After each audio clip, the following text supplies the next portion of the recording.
वेळेत आणि सुरळीत माझं कोणतंही काम कधी होत नाही हे याचं बेस्ट एक्झाम्पल आहे. आपली रत्नागिरीला जी आता गाडी चालली होती ती गाडी हातकंब्याच्या इथे येऊन पंक्चर झालेली आहे आणि हे आपलं आता टायर खोलायचं काम सुरू आहे दत्त्यासुद्धा.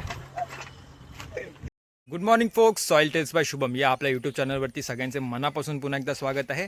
आज आपण चाललो आहे रत्नागिरीला आपल्या गांडूळ खताच्या बॅग डिलिव्हर करण्यासाठी. याच्या आधी आपण काय करत होतो, आपल्या ज्या बॅग्स होत्या ह्या आपण लांजापर्यंत घेऊन जात होतो. लांजामधून त्या बॅग्स ट्रॅक्सने आपण रत्नागिरीला डिलिव्हर करत होतो आणि ह्या फक्त हायवेलाच पिक करता येत होत्या. त्यामुळे त्या प्रत्येकाच्या घरापर्यंत पोहोचवता येत नव्हत्या, कारण आपल्याला एक दोन अशा वेगवेगळ्या टायमाला ऑर्डर्स येत होत्या. पण आता सिन्स पावसाळ्याचा सीझन येतो आहे आणि सगळ्यांना खत जमिनीमध्ये डायरेक्ट टाकायचं आहे, आता झाडांना टाकायचं आहे आणि त्याच्यामुळे आपल्याला मल्टिपल ऑर्डर्स एकाच टायमाला आल्या आहेत. सो मी काय करतो आहे, आपलं ह्या सगळ्या ऑर्डर मी एकत्रच एका गाडीमध्ये एकाच वेळी टाकणार आहे आता आणि प्रत्येकाला होम डिलिव्हर करणार आहे रत्नागिरीमध्ये जाऊन. त्याच्यामुळे काय होईल, ह्याच्यामुळे आपलं पण खत एकाच वेळी निघून जाईल आणि दुसरं म्हणजे त्यांनासुद्धा बेनिफिट होईल की एकाच वेळी डायरेक्ट त्यांच्या घरामध्ये डायरेक्ट होम डिलिव्हरच होतं आहे. त्याच्यामुळे त्यांच्यासाठी पण ही चांगली गोष्ट राहणार आहे आणि आपल्यासाठी पण चांगली गोष्ट राहणार आहे. या सगळ्या बॅग पॅक करायचं आपलं आता काम चालू आहे. एकदा बॅग पॅक झाल्या की भेटूया आपण लगेच. आता ही आपलं गाडी भरण्याचं काम चालू आहे. हे आपल्या 40 किलोच्या पिशव्या आपण आता भरून रत्नागिरीपर्यंत घेऊन जातो.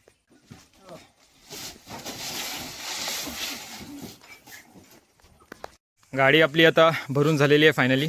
निघूया आता आपल्या पुढच्या जर्नीसाठी. गाडी आपली झालेली आहे भरून. आपण निघालो आता वेरळ मार्गे रत्नागिरीला. दादा चढते का गाडी?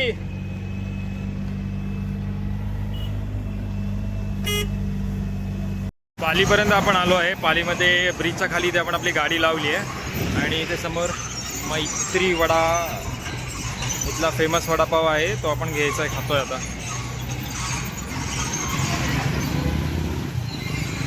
का वडापाव मस्तच आहे वडापाव एकदम. तरी इथे हायवेने जात असतात तर मैत्री वडा म्हणून वडापाव सेंटर आहे, तिथून तुम्ही वडापाव नक्की खाऊ शकता. Very good. वेळेत आणि सुरळीत आपलं काम कधी कोणतं होत नसतं. आत्ता ही आपली गाडी जी चालली होती रत्नागिरीला, हातखंब्यामध्ये आली आणि गाडी पंक्चर झालेली आहे. काही ना काही हा प्रॉब्लेम चालू असतो आणि ह्या सगळ्याशी डील करतच आपल्याला गोष्टी करायच्या असतात. 11 वाजायच्या आतमध्ये आपल्याला आपल्या ऑर्डर्स फिनिश करायच्या होत्या आणि 11 इथे वाजलेत हातकंब्यामध्ये आणि अजून आपला टायर दुरुस्त करून आला सुद्धा नाही. टायर दुरुस्त करायला हातकंब्याच्या पुढे निवडीच्या जवळ आय थिंक एक पंक्चर काढणारा माणूस आहे, तिथपर्यंत आम्ही जाऊन आलो आहे आणि तिथून त्याच्या गाडीने आम्ही इथे आलो आणि तिथून टायर आता पुन्हा आम्ही तिकडे घेऊन गेलो आहे आणि अजून एक अर्धा तास ऑलमोस्ट 11:30 वाजतील आपल्याला टायर दुरुस्त करून लावेपर्यंत. आय होप आपल्याला कोणाच्या शिव्या पडणार नाहीत, कारण आपणच टाईम दिला होता की आपण सकाळच्या वेळेमध्ये रत्नागिरीमध्ये येणार आहोत. थोडासा टायमिंगमध्ये आपल्या गडबड झालेली आहे. आता फायनली आपली गाडीची पंक्चर निघालेली आहे आणि आपण आता फायनली पुढे निघालो फायनली. हा दमलो बाबा आता.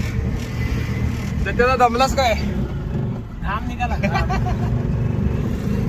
चला भेटूया आता पुढे. मला काय प्रॉब्लेम नाही.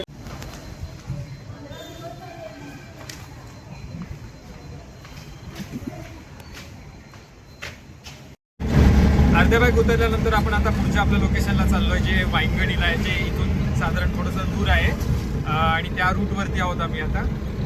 आणि हा रोड चालला आहे फाट्यामधून.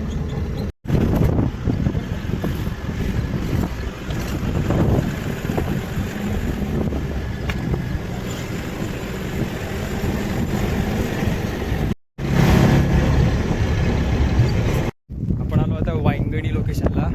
इथल्या आपल्या ज्या बॅग्स होत्या त्या टाकण्यासाठी. आता हाय बोला. वाईंगणीची डिलिव्हरी करून आपली पूर्ण झालेली आहे. तिथून आता आपण निघालो पाटे रोडने वापस रत्नागिरीमध्ये.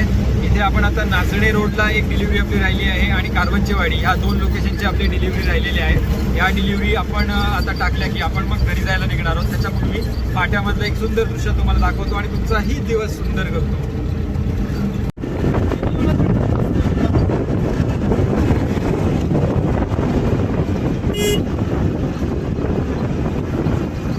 फॅसिनेटिंग आहे ना निसर्ग, सुंदर.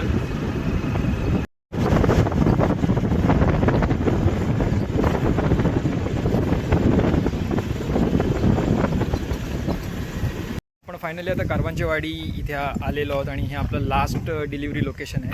आता फक्त आपल्या ह्या इतक्याच बॅग्स राहिलेले आहेत. कस्टमर आले की त्यांच्याकडे आपण ह्या बॅग्स द्यायच्या आणि आपण आपलं घर गाठायचं आहे, सरळ खायचं आणि घर गाठायचं. That's it.